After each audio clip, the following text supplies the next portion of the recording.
RTC ప్రగతి రథ చక్రాలు ఆగిపోయినాయి. పేద మధ్యతరగతి కుటుంబాలు ఒక చోట నుండి ఇంకో చోటికి వెళ్ళాలనంటే, వారు తక్కువ ఖర్చుతో ఒక చోటు నుండి ఇంకో చోటుకు ప్రయాణం చేయాలంటే ఆర్టీసీ తమకు సేవలు అందిస్తూ ఉండేది. కానీ నిన్న మొన్నటి నుండి చూస్తుంటే రోడ్లన్నీ నిర్మానుష్యంగా మారిపోయి ఉన్నాయి.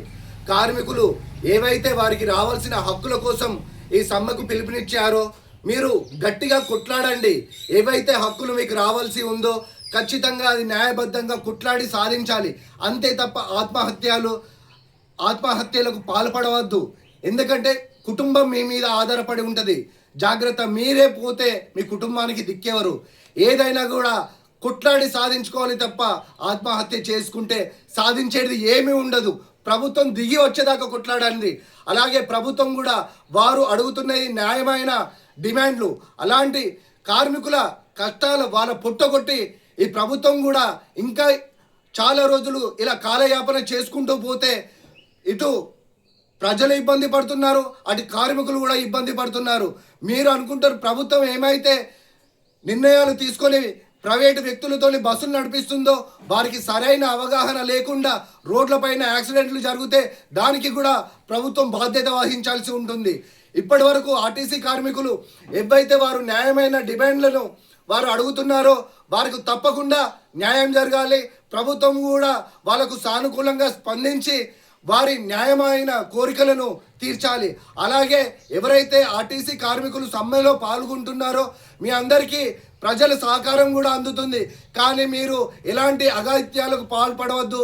ఇలాంటి ఆత్మహత్యలకు ఇలాంటి పాల్పడితే మీరు సాధించింది ఇంకేముంటుంది? ఆత్మహత్యలు పోయి మీరు ఆత్మహత్య చేసుకున్న వాళ్ళే, అందులో మీరు సాధించింది ఏముంటుంది? ఏదైనా కూడా కొట్లాడండి, ప్రభుత్వంతో కొట్లాడి సాధించుకోండి. అంతే తప్ప మీరు పెట్రోల్ పోసుకొని సూసైడ్లు చేసుకుంటే బలయ్యేది మీ కుటుంబాలు మాత్రమే. జాగ్రత్త, మీకు ప్రజల అండదండ ఎప్పుడు ఉంటుంది. ఎందుకంటే పేద మధ్య తరగతి కుటుంబాలను ఒక చోటు నుండి ఇంకో చోటు వరకు చాలా సురక్షితంగా మీరు ఇతర ప్రాంతాల వరకు చేరవేస్తున్నారు. కాబట్టి ప్రజలు కూడా అందరూ మీకు సహకారం అందించుతారు.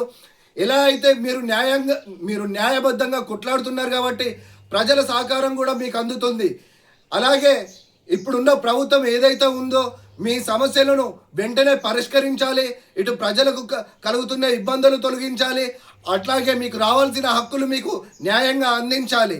అంతే తప్ప మీరు ఎలాంటి ఆత్మహత్యలకు కానీ ఎలాంటి ఆవేశాలకు లోనై మీరుగా తగ్గించుకొని మీ కుటుంబాలను రోడ్డు మీద పడేయవద్దు అని నేను మీకు విజ్ఞప్తి చేస్తున్నాను. ఏదైతే మీకు రావాల్సిన హక్కులైతే ఉన్నాయో వాటి కోసం కలిసికట్టుగా పోరాటం చేయండి. సాధించుకునేంత వరకు మీ పోరాటం విరమించద్దు.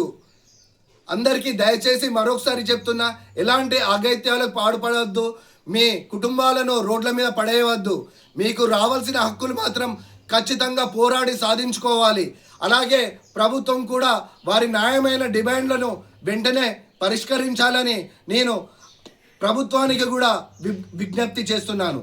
అందరికీ నమస్కారం.